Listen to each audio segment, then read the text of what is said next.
Risen indeed. Happy Easter Monday.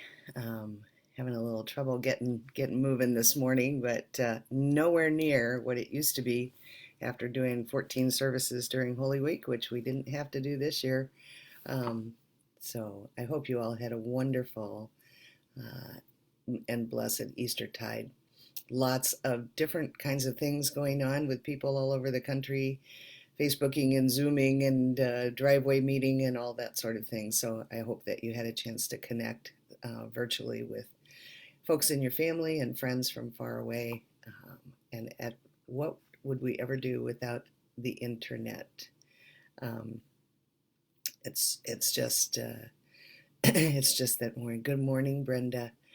Um, I'm not so sure how many people realize that I was going to continue to do these devotions, but I will. Thought I would wait just a tiny bit this morning. So if you, I kind of got out of the habit of the morning devotion that I do, watching the Synod staff. It was wonderful to see each of the staff bring their devotions, and Bishop Candia and Bishop Gustafson. It was nice to have a little bit of break during Holy Week and to hear those wonderful words that they were giving to us. So, getting back into our routine now, and start. I have my wonderful candle from one of my wonderful staff. So we're going to light our candle to start our devotional time. Um, I don't know why I was up so early this morning, but I was listening to some music, and the reason a little bit late, I was trying to figure out how to pipe that in, but it was not from this source. So maybe I'll figure that out so we can have some nice music in the mornings. Good morning, everyone. Oh, it's nice to see you all. Sort of see you, see you all. But I'm going to go ahead and get started, assuming we're going to be a small but mighty group this morning. One of the things that I wanted to start with was one of my favorite verses from the Old Testament, and I know oftentimes the Old Testament is hard, but there are a lot of things that stick in your brain from the Old Testament, and this one, I couldn't have told you where it was. Oops. But I found it this morning, and it's from Jeremiah 29:11. So this is the watchword for today. This is our verse. For surely I know the plans I have for you, says the Lord, plans for your welfare and not for harm, to give you a future with hope. This is the word of the prophet Jeremiah. I think even when we've had an amazing celebration, large or small, virtual or in person, it's always hard to kind of keep it rolling. And we have 7 weeks, people, to celebrate Easter. So your first assignment is to try to figure out how you will keep Easter. And it may be as simple as taking one of your dyed eggs and setting it on a shelf. If you keep those a long enough time, they'll dry up, and then you have kind of a little rattle because the yolk will harden and dry up and rattle around inside the egg. I have some eggs that came from a long, long time ago that my great aunt made. She was an artist, and so they're pretty precious to me. Anyway, just keep some little memento around. Maybe you got a palm or something that you can set out that you see occasionally just to remind you, oh yeah, that's Easter. Or last year I did put on your phone a repeating event for your calendar that says he is risen, and do it maybe random times of the day, random, maybe whatever would be a good time that you might have your phone in front of you. So keeping our promises to ourselves and that sort of thing, God's plan for our life. I remember when I was younger, the group that I used to hang out with in high school was a little more conservative than I am now, probably.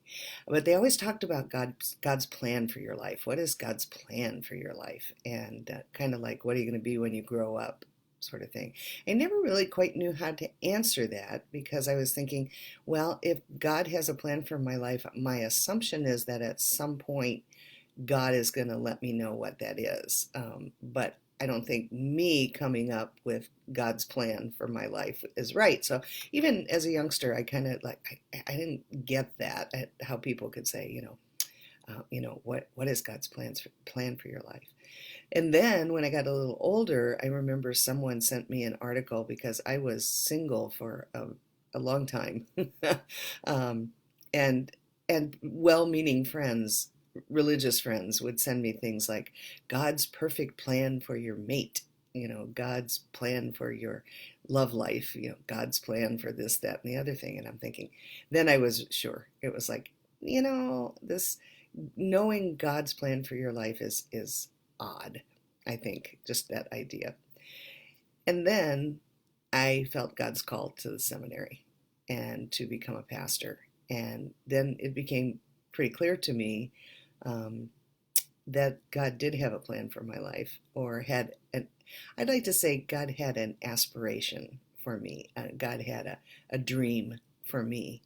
And he wasn't going to do it unless I was going to go along with it. And so it's kind of wonderful to know that God has a dream for us and an aspiration for us and how we answer a call or how we get involved in doing God's work in the world.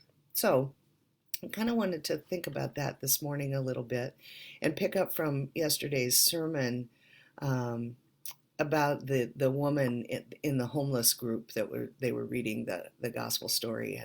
And if you didn't watch the video from yesterday in my sermon, it's towards the end of the sermon. You don't you don't have to sit and listen. Well, yeah, you do. You should listen to the whole sermon. But it was the closing illustration about this homeless woman in a group, support group, where they read the gospel story, and one time they read the resurrection story, and the leader of the group asked them to answer two questions, and that was the first one was, if you were at the tomb and Jesus appeared to you, what would you say to him? And then how would he respond? And that's, I thought, a kind of a cool thing to kind of carry forward. Those questions might be two questions you might want to jot down and stick into the front of your Bible. If you were at the tomb and Jesus appeared, what would be the first thing that you would say to him? And then how would he respond? And I bet you that could become a wonderful guiding principle for for some morning devotions and meditations. But the story goes that the woman, when asked to answer that question, she said, well, when I encountered Jesus outside the tomb, my first question to him would be, so how are you doing? And not just a flipping, hey, how you doing? But how are you doing? I mean, you just went through this amazing, horrible thing. How are you doing? And then Jesus' answer was, so far, so good. The how you doing question is the one, not asking me how I'm doing, but asking everyone, how are you doing? And really waiting to find out what their answer is, really kind of trying to pull out of them what's going on. How are you doing, really? I want to know. I want to listen. Not to be able to fix anything, maybe to find out some little thing that you can do to help, but just to let people know that you see them, that you want to check in with them, and you want to know how they're doing. This is could be an amazingly fruitful time for people to have this kind of time.